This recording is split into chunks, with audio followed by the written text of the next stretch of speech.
Hey guys, so in this video, we're going to be talking about solubility equilibrium. So the problem is on page 447, number 34. So the problem states, a solution is made up by adding 0.925 grams of AgNO3 and 6.25 grams of MgNO32 with enough water to make 375 grams of solution. Solid Na2CO3 is added without changing the volume of the solution. So A says which will precipitate first, Ag2CO3 or MgCO3.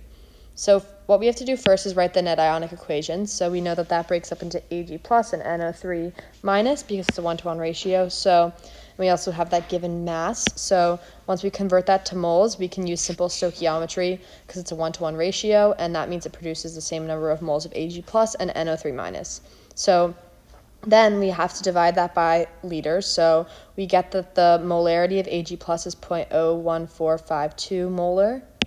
So next we're going to do the same thing for MgNO3 too, so with our givens there.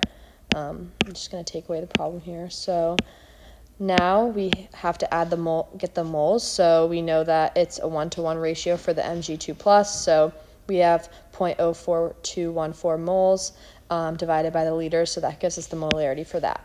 So next, don't think you're doing the problem wrong because you don't have the values. So the textbook doesn't give you the values in the problem, but on a test you would be given these KSP values because you need that to finish the problem. So the next thing we're going to do is write out the KSP equation for the Ag2CO3. So the precipitate of Ag2CO3 would be KSP equals the concentration of Ag plus squared times the concentration of CO3 2 minus. So when we plug in the KSP that we find here, we're able to put the concentration of Ag plus from part A that we solve for and divide that by 8 times 10 to the negative 12 because that's the KSP, and then we get the concentration of the carbonate ion. So we're going to do the same thing for the next salt. So we have the Mg2 plus and the CO3 2 minus, and we have to plug in the concentration of Mg2 plus from what we solved for earlier. So then we get the concentration of CO3 2 minus is equal to 6.05 times 10 to the negative 5.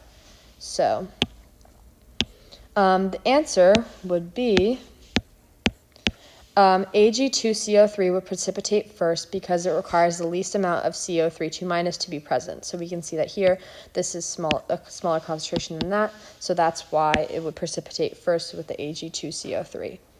So B asks the concentration of CO3 2 minus when the first salt precipitates. So we just solved for that, and that's how we determined our answer to A. So the answer to B is 3.8 times 10 to the negative 8th because that's the smallest concentration of CO3 2 minus, and the first salt that precipitated was the Ag2CO3 because that had the least concentration. I hope that helped. Thanks for watching.